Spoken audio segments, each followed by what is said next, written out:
Hey, welcome back to the Local 636 podcast, your home for all the interesting people, places, and things in St. Charles County. We've got an interesting guest today. His name is David Schmoll, and David is the GM of the O'Fallon Hoots. Hooty Hoo. Hooty Hoo. Is that the official call? That's the official. Yeah, okay. That's official. Because I said we did some social media when promoting the event that we're going to talk about, right? And I think I just kind of said it, but that existed before. It existed before. Yeah, okay. It's kind of a Owl's Hoot. Sure. O'Fallon Hoots. Yeah, it's just it's a logical thing. Not a lot of thought went into it. No, but it's perfect and it's fun to say. It's fun to just let a random hooty hoo out. Sometimes you're just in at Schnucks, just see if someone reciprocates. Yeah, or if you see someone wearing like some Hoots gear, absolutely, that could be like the call out to them. Yep. Yeah, that's our mutual greeting. I love it, man. Okay, so GM of the Hoots. Yep. Are you the youngest GM in the game? No. No? No. When I think of a sports GM, I think of someone that's older. I mean, I think of someone that's older, like right. In their 50s. Yeah.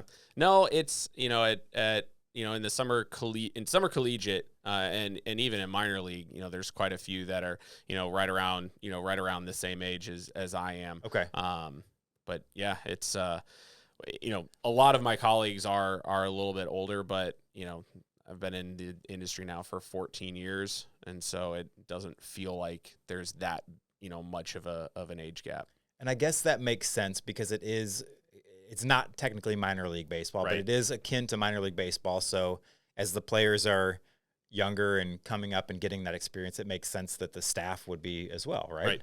Yeah. Right. So, okay, so you said 14 years. Yeah. That's a long time. It is a long time. It's crazy. Yeah, because that would put you even back in college. Mm-hmm. Okay, so I know some of the stuff, but what you are from here. Right. You went to college at Murray State. You're a racer. That's right. Go Racers. And then how did you get into the sports game, the sports, I don't know what the field is, sports management or sports field. Okay. Sports industry. Yeah. So I was at Murray State and I was a poli-sci major. Thought I was going to be a politician. Political. Okay. Yep. Political science. At Southern Miss, they had polymer science, which was also, it was like one of the best schools. Also poli-sci? Correct. Okay. Yeah. So I always like to clarify, but 99 times out of 100, it's political science. Correct. So, okay. Yeah. So I was studying political science. I thought I wanted to be a lawyer. Thought I wanted to be, go into politics, and quickly decided that was not the path that I wanted to go down. How quickly? First semester.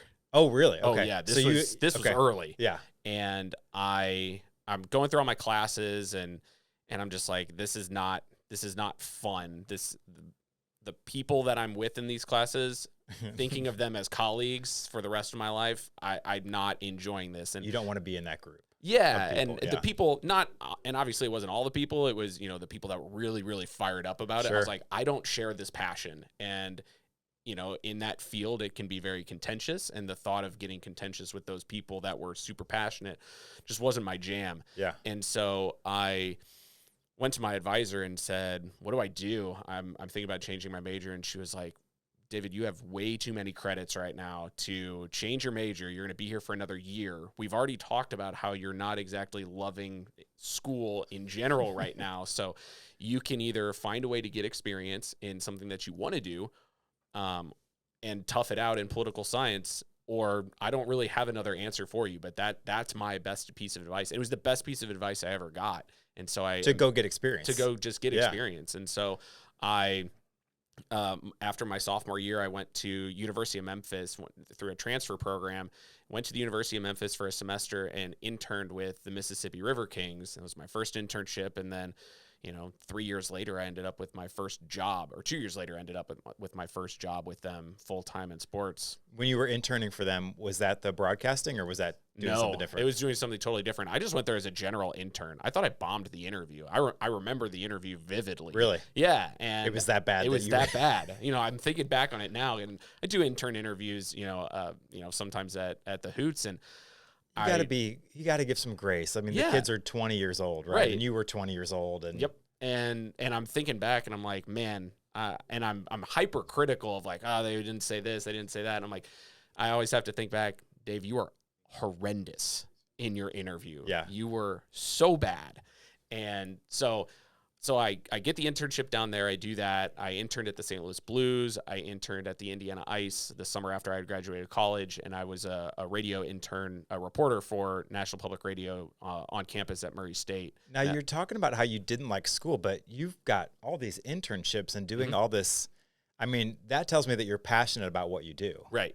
Yeah, because, I mean, a lot of people go through school and don't have one internship. Right. But you've got 3 or 4 already, and you're working in summers and you're going to different schools. So obviously you have a passion to do it, and you want to do it. It's that was the big thing, was I found my passion. And once I realized that, my passion for my career was going to be in the sports industry, I found that I actually really enjoyed learning about government and everything involved in the political science field, because it was more like, okay, I'm learning this for... As it relates to sports? No, just being a nerd. Okay. And so that I enjoyed my last few semesters at Murray studying political science more than I did those first few semesters. And, there's other things that go into it. You get more granular, you're more in depth. It's more topics that you are passionate about instead of the high level stuff. But I loved that. And then, being able to start my career and have job opportunities pretty immediately after graduation because of my network was fantastic. Now, I wasn't smart about it. I kept saying no to everybody because I was dead set on being a broadcaster, an industry that had at the time 96 full-time positions available in the country. Yeah. Going back to, so you did graduate with that poli-sci degree. Yep. Is there something to... Like, I know I'm not going to use this. I know I just have to get through it, that takes some pressure off, that makes it fun. A little bit. Yeah. Yeah. I mean, because you're like, this is just kind of, I just have to do this. I have to get my degree. Yep. Doesn't really matter.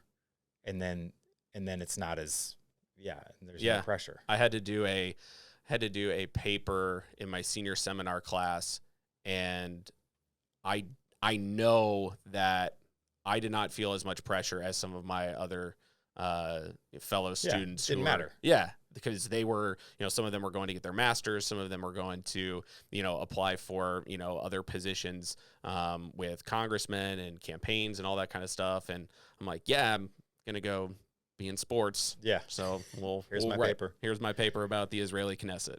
All right. So didn't think that would come up today. Never know what you're gonna get with David Schmoll on the local 636 podcast.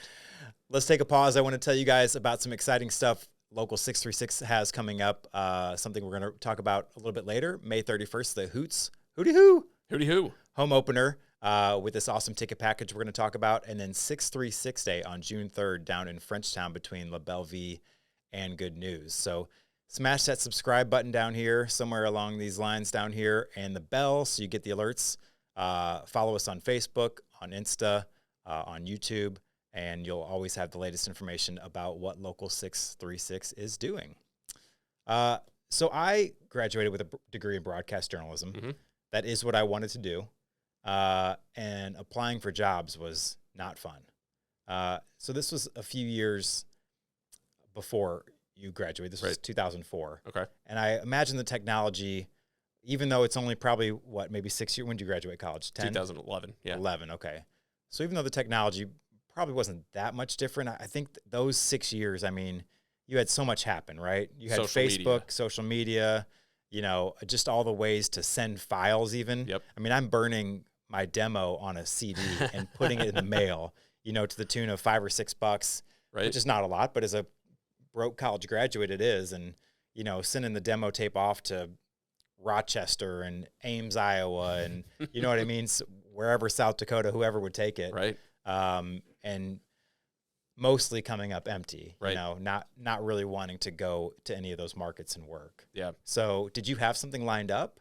No, I didn't. Okay. So I was offered a couple of at least interviews with the River Kings to come down and do sales.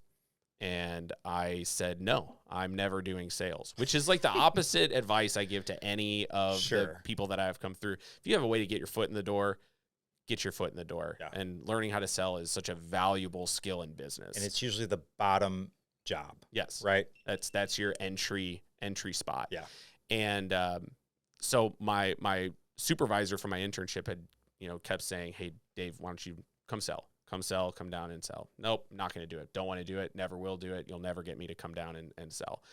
Fast forward, they ended up having a broadcast position open up a week and a half into the season, and I reached out to him. Something went wrong, and I reached out to him and I said, "Hey man, do you have I see the broadcasting position is open. I've never done play-by-play before in my life, but I did this NPR stuff, and you know me. Can I interview for this job? Is this even a possibility?" And he said, "No, we've already made an offer, but I'll keep you posted."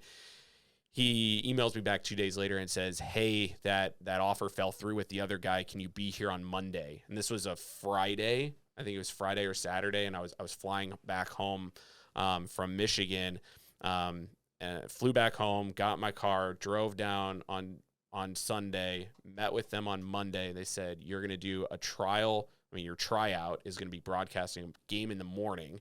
And this is November of 2011. So I had been. It's a morning game, or were you just like watching a replay? No, morning game. So sure, kids' day game. So they had 5,000 kids at this game. And so I hadn't worked in, professionally. I'd graduated in May, did my internship in Indianapolis, and then now I'm going to go broadcast. And I was so nervous, just terrified, because, again, never called a game before other than just like. Were you doing play-by-play or color? Doing play-by-play. On a roster you didn't know? Roster I didn't know. I was the only guy. There is no color commentator. Oh. Yeah. So hockey's so fast. Which made it easier. Okay. Because there isn't that downtime where you have to try and make up stuff. And you don't have to think. You're kind of on autopilot. You're just going. Yeah. And so that made it honestly, that made it easier. I think if I was doing baseball, I would have been a massive failure. Really? That's so interesting to think about, because, you think about with baseball, you've got the time in between the pitch. Mm-hmm. I mean, you've got so much time to think about what you're going to say and plan it, but it's easier for you to just go off the cuff. Absolutely. Give me a little taste. I don't know if I can do that. We're getting way out of the comfort zone here. But we had an incident 2 years ago where our broadcaster was sick, and I had to step in at the Hoots, and I had to step in and do some play-by-play because it was like last minute. We didn't have anybody, so I just hopped in, and I was like, "This is awful."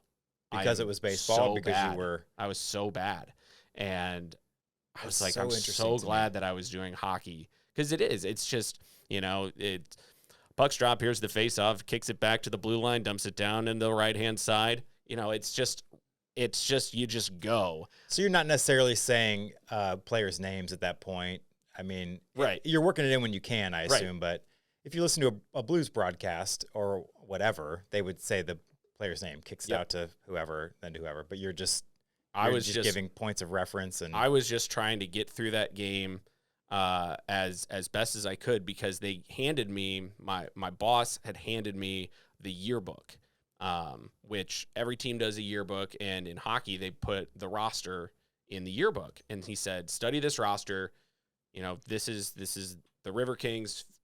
Know these guys and you'll be fine." Yeah. So I went back to my hotel, ordered a pizza, stayed up until like 12. I had to be back at the rink at 7 and just studied this roster. Memorizing names, numbers, trying to get hometowns, like how long they played, all that kind of stuff. I didn't know about Hockey DB at the time. I could have gotten so much more information. Yeah. And I get to the rink and I get the stat pack with all the guys that are playing, and they were an expansion team in their league. They had been around for a while, but they changed leagues, and they had made so many transactions from the time they printed that stupid yearbook to that game that I want to say there might have only been 10 guys on the roster that were still there from the yearbook. And you probably got like numbers memorized. Everything. And it's a different person and it's now. a completely different person. And I'm trying. So then I'm like, okay, what do I do? And I had done a little bit of reading on just like easy ways to figure out how to broadcast hockey, broadcasting hockey for dummies. And it was like, watch the line rushes. So then I was watching the line rushes and trying to figure out, okay, these three guys are together, and I'm, cross-referencing. Gotcha. So they have the same number in the stat pack at least. And I was like, okay, I think I've got the River Kings figured out just through warm-ups. The other team, best of luck. Yeah. Well, and in minor league hockey, I don't know how much people would pay attention to the other teams' names. So for the most part, when you're broadcasting a home game, you're really talking to the visiting team's fans. Oh, I guess that makes sense. So Yeah, because who's right. Yeah. And so I'm sure that game on November 15th, 2010 or 2011, the fans in Huntsville, Alabama were pretty PO'd with me. You don't want to piss off the Huntsvillians. No, dark times. That's a rough crowd. Okay, so 3 years with the River Kings. River Kings. Sea doesn't make sense. Nah. You're not really close to the sea in Mississippi. No.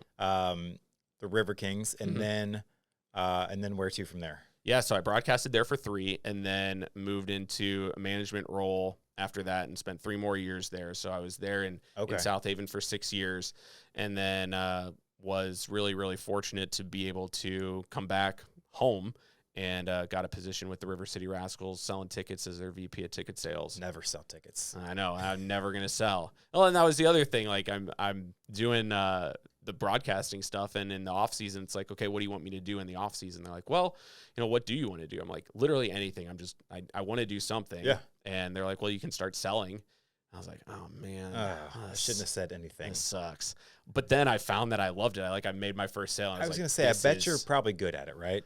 I'm okay. Yeah. That first sale that's a game changer, right? I mean, angels in sales. It is the hardest one. Yeah, but once you get it, I mean, that changes your whole view. Yep. Oh yeah. I mean, you're just like, oh, that's how you do it, and I just did it. Yep. Okay, cool. Right. Yeah. I mean, one of my first sales jobs, my manager told me, he goes, the first one you get, it's just going to be a guy that goes, I want to buy that. 100%. Like, you're not going to have to sell it. He's just going to walk up to you, and that's exactly how it happened. Mm-hmm. But that took a couple of shifts to get. But once that happened, it was like the floodgates were opened, and you're like, okay, people want this. I'm selling it. Just got to figure out how to bridge that gap. Right. You know? So you're good at ticket sales. I'm okay at ticket sales. You're okay at ticket sales. Okay. Yeah. And then that was for the River City Rascals. Right. And then I think a lot of people, that's part of what I wanted to talk about, is I think a lot of people still think that that's the team that plays at that stadium. Mm-hmm. It is not. It is not. They're gone. Gone. They've been gone for 4 years. 4 years. Okay. Yeah. So it is the O'Fallon Hoots, people. Hooty hoo. Hooty hoo.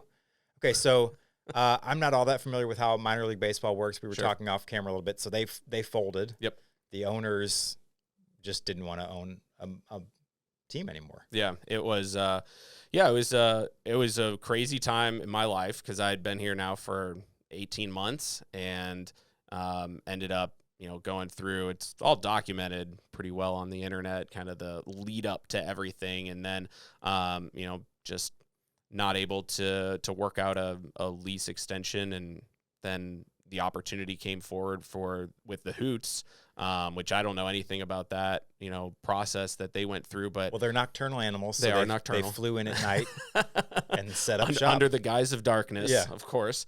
And I was able to basically leave work on September 30th and came back the next day as a Hoot, which was wild. Really? Yeah. And also 2 weeks before that, the Rascals won the Frontier League championship. Wow. It was the saddest championship ever. Because we knew. So the game, the last series, the championship series went to 5 games, and we were playing on the road. So that we played on, I believe it was a Saturday night. We lost at home, could have clinched it and closed it out at home. We lost, so then we had to go on the road to Florence, Kentucky. So the game was on a Monday. So we go to work on Monday, and we're tearing everything down. We're painting the walls. We're taking all the Rascal stuff off. We're preparing it for the city to be able to turn it over to the next tenant.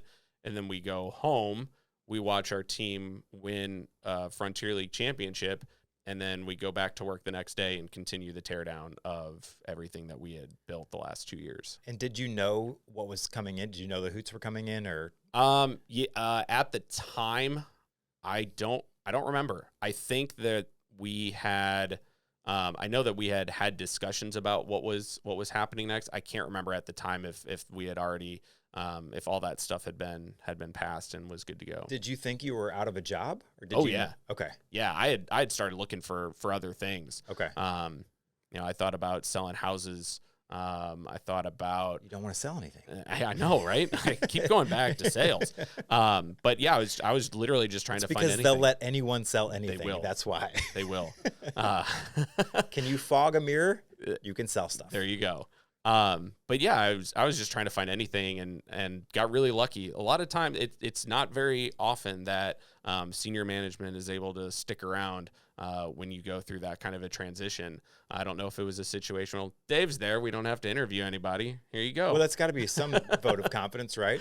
A little bit. Did they keep a lot of the staff? Most of our staff stayed. Three of us from that last Rascals staff stayed and started up the Hoots, and then then COVID hit 4 months after we started, and it was that was really challenging. But we adapted. We put together our own league called the Car Shield Collegiate League. We played that summer, and then realized that there was still a demand from a player standpoint to have a second league that plays out of the ballpark. So we have the Hoots play at their 30-game home schedule, and then whenever the Hoots are out of town, we have our own league that we run as well. So it's just constant at this point. But yeah, it was that 2019 was a roller coaster. I bet. Well, it's a great facility. So, I mean, I can't imagine. You said that the Hoots are from Hannibal. Right. And you said the stadium flooded up there? Yeah. So I laugh. I shouldn't laugh. But yeah, it flooded. I want to say it flooded twice right before the 2019 season started. It was so bad that in 2019, the Hannibal Hoots played their entire season in Quincy, Illinois, which is right across the river, where there's another Prospect League team, the Quincy Gems. So played all their games in Quincy, and then that was kind of the note to say, okay, what's another option? And then when Car Shield Field came available, then they made their move. Have you found that most of the fans from the Rascals had an easy transition because it's still the same-ish? Yes and no. There's always going to be that core group of people that are like, the Rascals are my team. That's my team. The Frontier League's the league that I follow, and that's their thing. Yeah. But for the most part, I think it's just an education piece that we're doing the same thing as far as providing affordable, family-friendly entertainment. It's just a different name, and it's a different type of player, so to speak. Instead of being a professional independent team, it's a summer college team. So we're getting the players we have are 4 years younger on average than the guys that we would have in the Frontier League. So that's really the education piece that comes to it. But typically, once we get through that conversation, oh, okay, cool. That sounds great. Yeah. At the end of the day, it's baseball. And I think people that are going to watch baseball want to sit down and have a hot dog and a beer and watch baseball. Absolutely. Speaking of that, can we throw the promo piece up there? We've got something cool going on for the Hoots home opener. Now this is May 31st. So just a couple weeks from now. But this is awesome, man. You're wearing the shirt. Got it. For the home opener on May 31st, you're going to get a game ticket, one of our local 636 Good News Hazy IPAs, or two soft drinks, which is a nice touch. It's a nice touch. It makes it family, Kids can get the package now, and parents don't feel weird about it. Right. You get this great shirt. This is a one-of-a-kind limited edition shirt that we came up with. Yep. You guys have some great merch, by the way. Thank you. Logo is awesome. I will say that this logo is. I was when we were going through the process, I really wanted to do a full gut rebrand everything, and then of what they had already. I wanted to scrap it, and I wanted to start over. But then as we were going through everything, we just kept coming back like, man, it's just such a good. It is good. Such a good mark. Yeah. So we kept it. Yeah, it's a good logo. Mm-hmm. You've got some good merch. I picked this hat up when we went to shoot some promo. Yep. And I just saw it and I was like, that's a good looking baseball hat. It really is a good logo. And I don't know what the logo is on the back. Prospect League. The Prospect League logo. Yep. That's a good logo too. It's a good hat. You get the shirt, you get the beer or some sodas, you get a sticker, and you get a game ticket, $23 for 23. Yeah. That's good stuff. Yeah. You have some cool merch. You don't have anything like that, which is why we kind of decided on a baseball tee and then kind of the old school kind of baseball look. And it was a super easy process. Like we sat down. We did hammer it out in like an hour. An hour. Yeah. And it was like, this is what we want to do. And then let's just start talking numbers. And then, okay, we're done. Yeah, I didn't take stock of that until now, but I think what is that? I generally, if it makes sense, I'm pretty easy to work with, I think. Right. And I guess you're obviously the same way. Yeah. But it just makes so much sense. I mean, we want to do stuff that incorporates cool things happening in St. Charles County. Right. You want to grow the brand and reach people, and yeah, there's tickets left for the event Still have tickets left. Okay.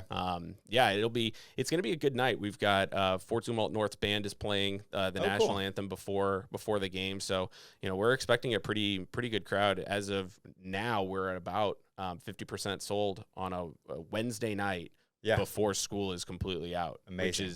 Which is just awesome. Yeah. So we'll drop that ticket link right here or in the comments or something, but you can buy a regular ticket to the game. Yep. So we want to say that. You can Yes. just buy a ticket, or you can walk up and get a ticket. This package is only through this link that we'll drop here, and it's only going to be good through like the 14th or 15th. So jump on those if you want that. If it's too late, still come to the game. It's going to be awesome. And $9 before day of the game. Day of the game goes up to 10. $10, man. That's tough. Yep. No, that's a good, I mean, you can walk, where else can you go for $10 and walk in a place and see a baseball game and hang out? It's going to be a fun time. You have a lot of stuff coming up with Tons. With the Hoots, with promos. That's something that's really cool about minor league baseball is all of this crazy stuff. Like, I'm sure you follow the banana. Yep. What are they Savannah called? Bananas. Savannah Bananas. Yeah. What is that all about? It's crazy is what it is. It is crazy. It's really, really cool. They actually originated as a summer college team, just like us. If you're not familiar with this, keep this podcast open. Maybe open a new window. Yes. I'm sure there's some highlights, but they do just ridiculous stuff. They're the best way of describing it, Harlem Globetrotters of baseball. There you go. They've redefined the game like truly, and have created their own game called Banana Ball. And so they have all their own rules for Banana Ball. One of them that's really cool is if a fan catches a foul ball on the fly, it's an out. Really? So when the ball goes flying into the stands, everybody's turning and looking. For both teams, home and away? Both teams, home and away. So if they're home, people will try to not catch it. Right. I assume? Okay. Sometimes. So they have their own two teams. So they have the Bananas and the Party Animals. Oh, it is kind of like the Globetrotters. It is, yeah, with the Washington Generals and the Globetrotters.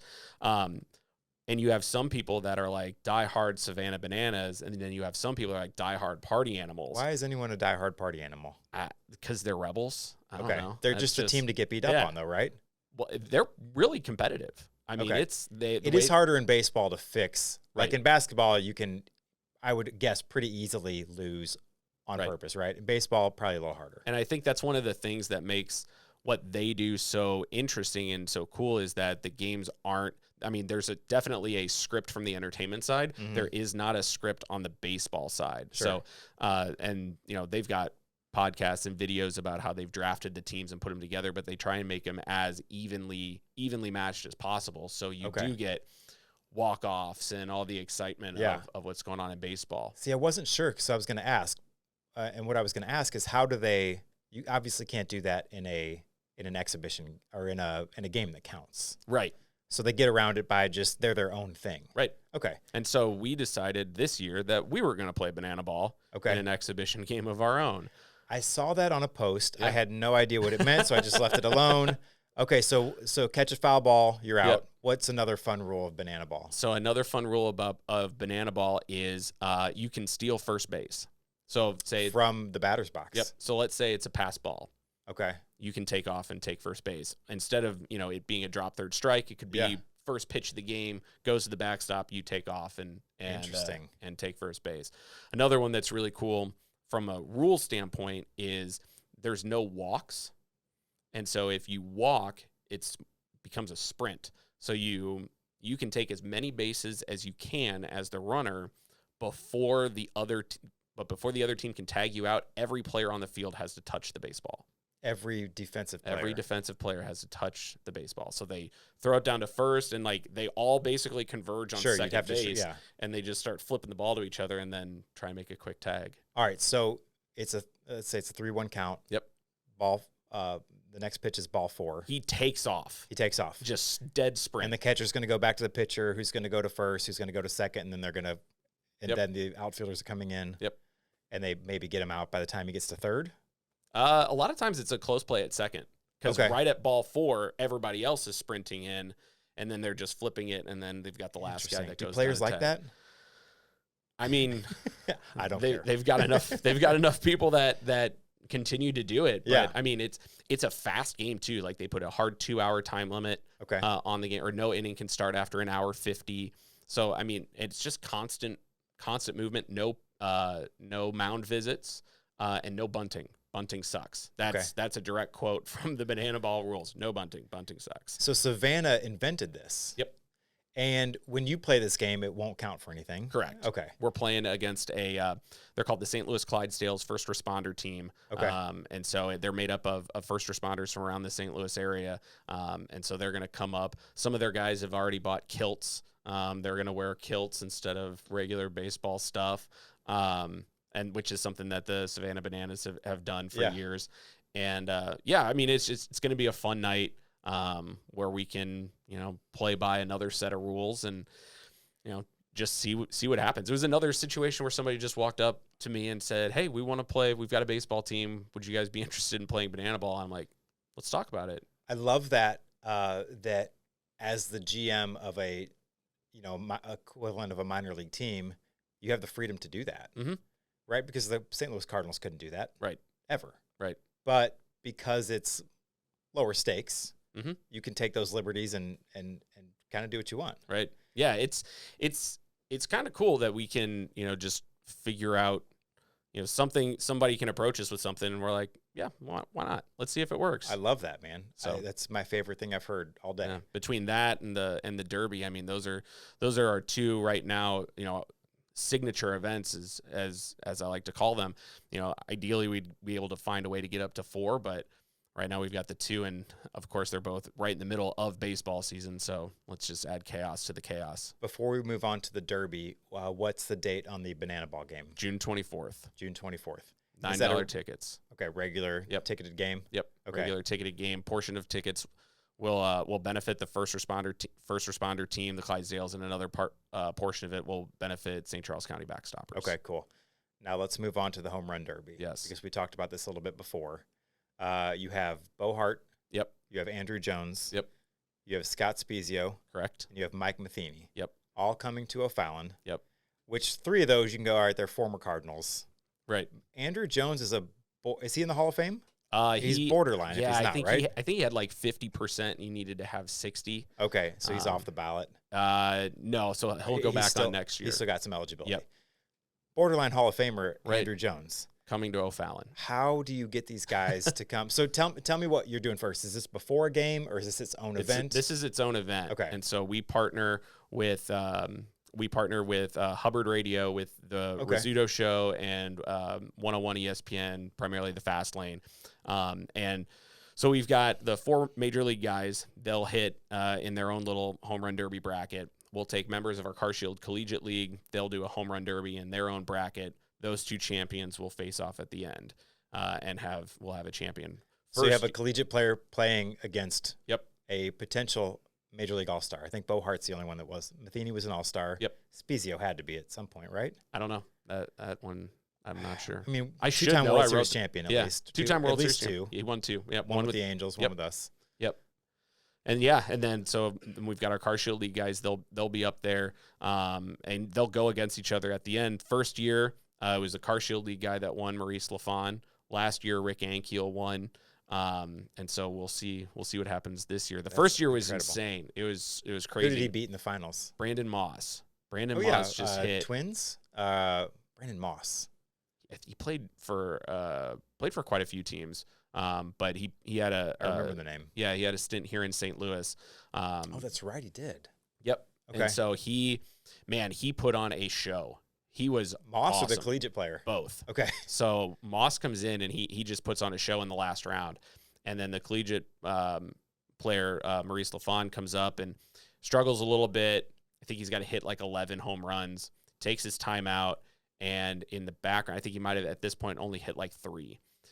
And somebody who lives behind the ballpark, somewhat one of those houses back there, they start shooting off fireworks. Maurice comes out of his timeout. Independent. Okay. This was not an O'Fallon Hoots sanctioned firework display. Fireworks start going off, and Maurice just finds the gear, and he just starts hitting them, and he walks it off with fireworks going on in the background.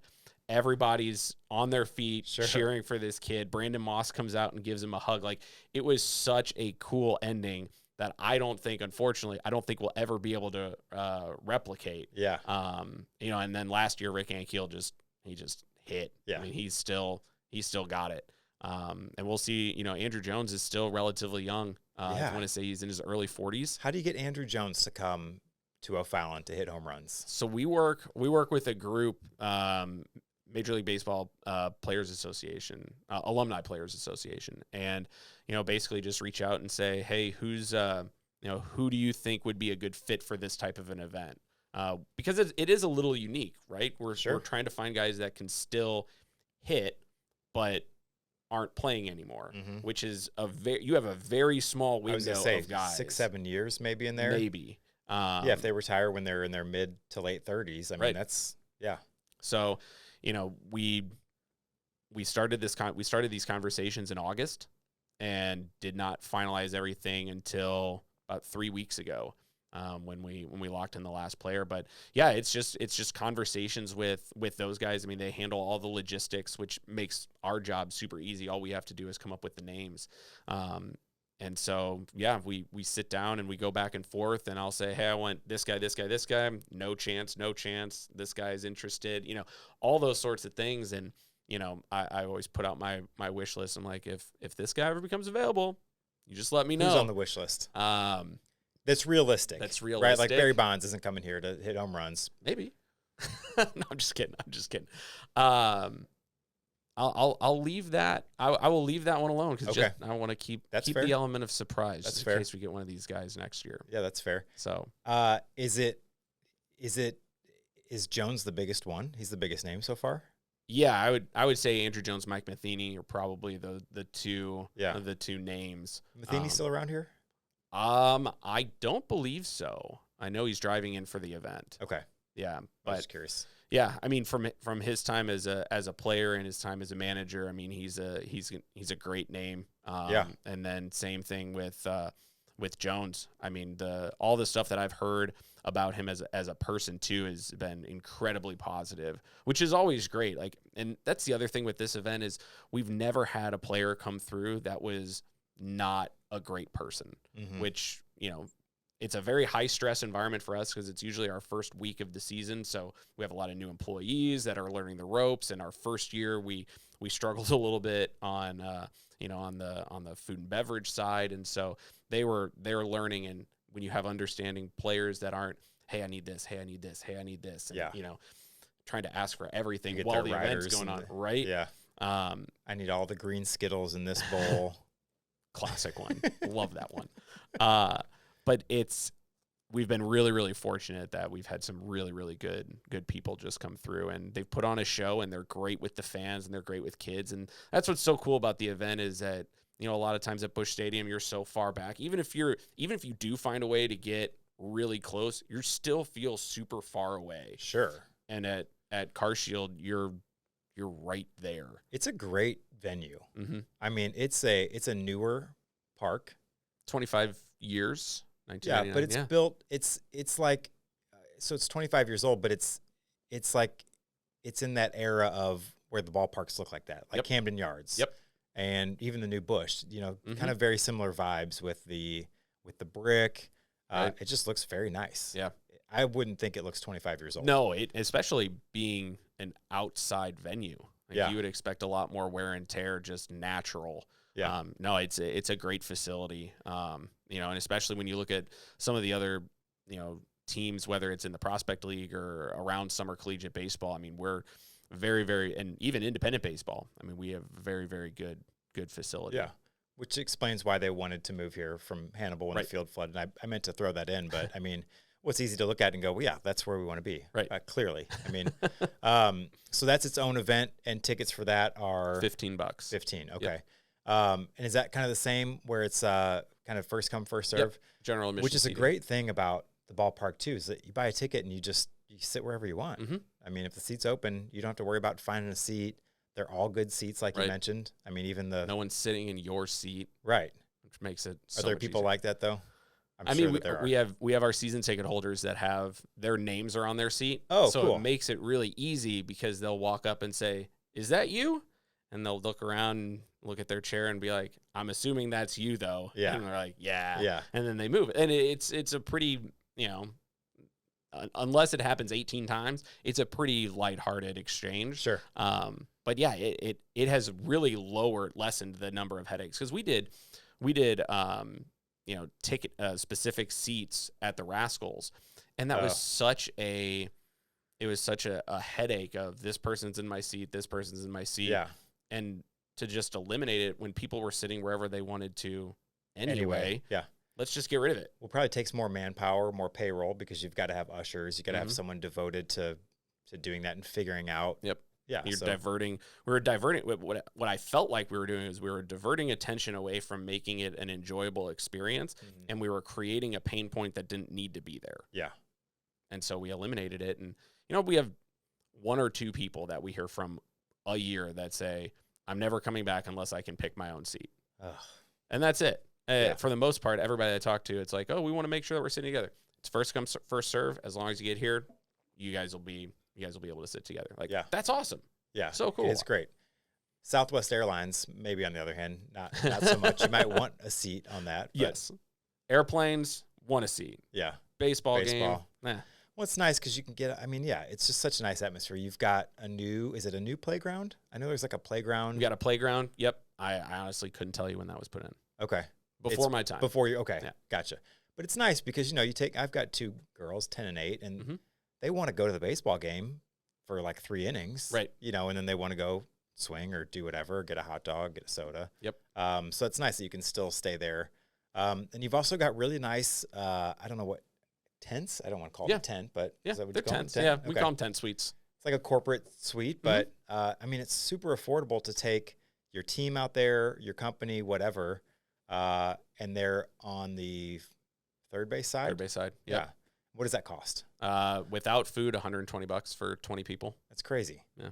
And then you can add in Food and drink. food Yeah. and drink. You have packages for that. Yep. Anything else going at the stadium besides baseball? Yeah, we are also a host facility for St. Louis Youth Soccer Association. So we play soccer games. So basically outside of baseball season, we'll start soccer practices. We've got 2 groups that primarily utilize us for their soccer practices. And then the mound is mobile. So it's a fully turf field. The mound we can Sure. it breaks apart into 6 pieces and we haul it away. The pitcher's mound. Pitcher's mound. Of dirt. Well, it's not dirt. All turf. The mound is turf? Mound is turf. Okay. Everything turf. All right. You'll get there. Is it green? It's brown. Huh. Yeah, it all looks like when I took the job or I was interviewing for the position, I was like, I don't want to work in baseball because I don't want to pull tarp. I would go to Memphis Redbirds You got games. so many demands. Don't want to sell. I Don't know. want to pull a tarp. Wait, are you telling me prima the donna. infield is turf as well? All turf? That's nuts. It's awesome. That's what it is. It drains super fast. I tell people like if we get a monsoon that comes through and just drenches us for 30 minutes and we have to halt play, it'll take longer for the pitcher to get warm than it will for the field to Do drain. people know this? I don't think they do. Probably not. At least that part of it. Yeah. I mean, it's that we get phone calls all the time. Obviously, when it's getting ready to start raining, and it's 8:30 in the morning, and they'll start to see droplets on their car. Is the game canceled? So we have started answering the phones.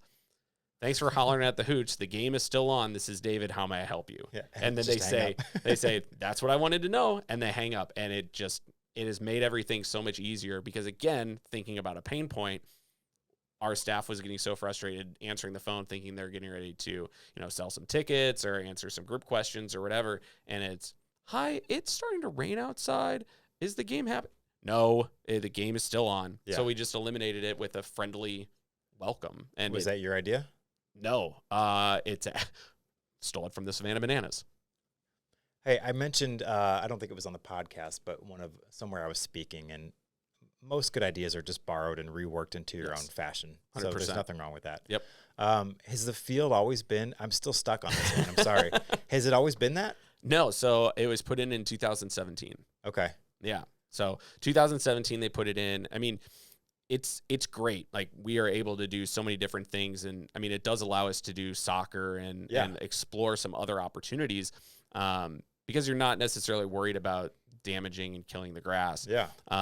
But it comes with its own unique challenges. It's a different kind of maintenance. It's a different kind of grooming of the field and all that kind of stuff. So, but yeah, I was looking at pictures online because I had remembered T.R. Hughes Ballpark from when I was growing up, and it was grass, and they had the dirt path from the pitcher's mound to home plate, like at the first like in Arizona. Like in Arizona. Yeah. Yep. And I was like, that's so cool. I love that. And then when I was looking at pictures online, I was like, it's not there. I'm very confused. And I saw this guy sliding into home, and I just saw the black pellets. I didn't see a dust cloud. I just saw black pellets, and I was like, this has got to be a fully turf field. This is awesome. I may not have to pull tarp. And so I go, and I'm interviewing, and they're like, do you have any questions for us? I was like, yeah. Do we ever have to pull tarp? And they're like, no, we don't have to pull tarp. Are you afraid of ending up on one of those blooper videos? 150%. Those are the best. Yeah, I would be best there. Bloopers. I would be stuck under there. Underneath it. Yeah. In a suit, just like rolling around in the mud. So is that common to have an all-turf infield or field? You're starting to see it a lot more in summer college and independent ball. Okay. I think majority of the fields that we will play on this year, maybe not majority, maybe half the fields that we'll play on this year will be at least half turf. A lot of colleges will just turf the infield and leave the outfield to be grass. Is it something, because the only part I see it being not a problem but different would be on the infield base paths. I mean, is that like for the shortstop and the third baseman? Do they have to play the hops differently? Are they used to the field? Like, is it take an adjustment? It's a little, I mean, honestly, you get a little bit more of a true hop. Okay. I mean, it's one thing, it's actually, I find it to be a bigger adjustment for outfielders. The ball that bounces right in front of you, big pop fly. It's going to bounce. It's going to bounce, and it's going to bounce over your head. And okay. It happens way more often than I think it should, but then again, I'm also retired from baseball at 16. Yeah. And so like, who am I to judge what's going on out there? And, but it's, that's one of the bigger adjustments that I see is in the outfield. All right. I want to know what's next for you. You're 34. You're the GM of the Hoots. Yep. What do you want to do? I'm doing it. You're doing what you want to do. Yeah. There's got to be something that's up higher. Not that you know. Yeah. We know that you love the Hoots, but yeah. I would love to get more involved into ownership. So my wife and I purchased a minority stake of a baseball team, a couple of months ago, and so just getting more involved in that part of it as well. So, yeah. So maybe not GMing for a pro team, but maybe to ownership. Yeah. I think it's a great answer, by the way. I'm doing it. Yeah. I mean, that's great. Seriously. I don't think most people are doing what they want to do. Right. It's awesome that you are. Yeah. I mean, it honestly, like, it's taken me a long time. The first time that I was a GM in Mississippi, I didn't want to do it. Like I was actively assisting in the interview process to hire my boss, essentially. Mm-hmm. And it came down to, I texted our owner and I said, hey, where are we at with this GM search? I liked this guy. I like this guy. I like this guy. And it came back to, I don't know about any of them. Why don't you do it? And I'm like, I'm 24. I don't know what I'm doing. I'm not very smart. No, this makes no sense. And essentially the response back was, well, I'm not hiring anybody else. So you can either do it or no one's going to do it. I said, okay, I guess we're doing it. And so that's kind of how I got my push into the management side. And then in River City, when I interviewed for the job there, they were like, do you have any aspirations of being a GM again? I said, no. I specifically took that job because it was a step back and I wanted to learn. We had a president and a general manager already, and I was like at least 3 former general managers on staff. Okay. Clutch. Like this is a great staff, and I understand where I fit in the wheel. I just need to hone in, focus on ticket sales, and our department will be great, and we'll make it happen. And then there ended up being another situation where it was like, either you're GM or no one's GM. And I was like, okay, I guess we're doing this again. And the Hoots one was the only one that I went and sought out and said, I want to do this. And so I think for me in that, there's still so much more to do that's why I'm still doing it. I think, I don't know, maybe when we get to the point where we're selling out every game, then it's like, okay, what's the next challenge? But there's still so much more work to be done that, we haven't checked off all the boxes yet.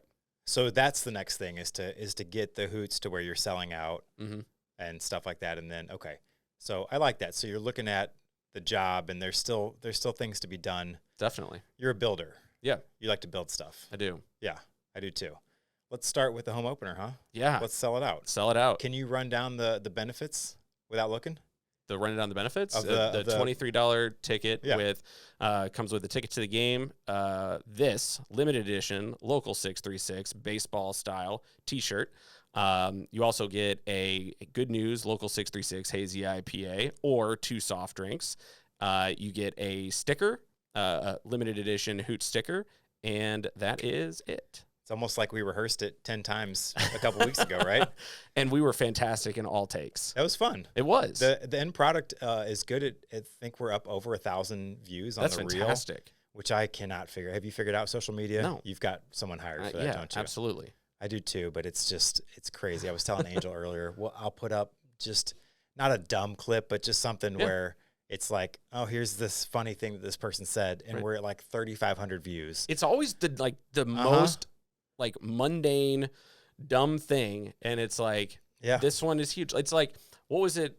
And this was years ago, but didn't somebody just have like a 24-hour live feed of a jar of mayonnaise at one point? I've seen like Angel crazy Man? stuff. Yeah, like I don't know. something like that, or like with like I see a lot of videos with cats. Yeah, it's like every other one. It's just a cat doing something stupid.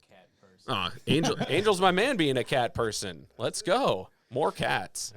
We do a bark in the park where you can bring your dog in, and I'm petrified of dogs, and so that's like my game when I'm like, yeah, I'm not going to be there. Did you today, get bit guys. at a young age? No, it's completely irrational. Yeah. It's just there. Just don't like dogs. And it's not that I don't like I have friends that have dogs, and once I warm up to a dog, then it's like, all right, cool, this is a good dog. They're not going to rip my arm off, which has never even come close to happening. There's a there's a well-known person in St. Charles County that I was childhood friends with. I had a beagle growing up, and we were in like 2nd or 3rd grade, and this person came over, and the dog just wanted to play and was chasing this person around the yard or running. Wasn't really just running with him. Sure. And I'm sitting there trying to interact and play, and I realized a few minutes later that my friend is like bawling.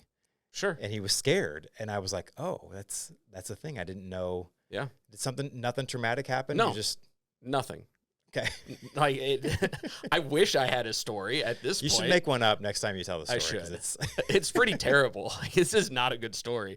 But we're actually going to cut this part out. so. Please just say we have a bark in the park game where you can bring your dogs to work, and that's it for local 636. See you next week. That's perfect.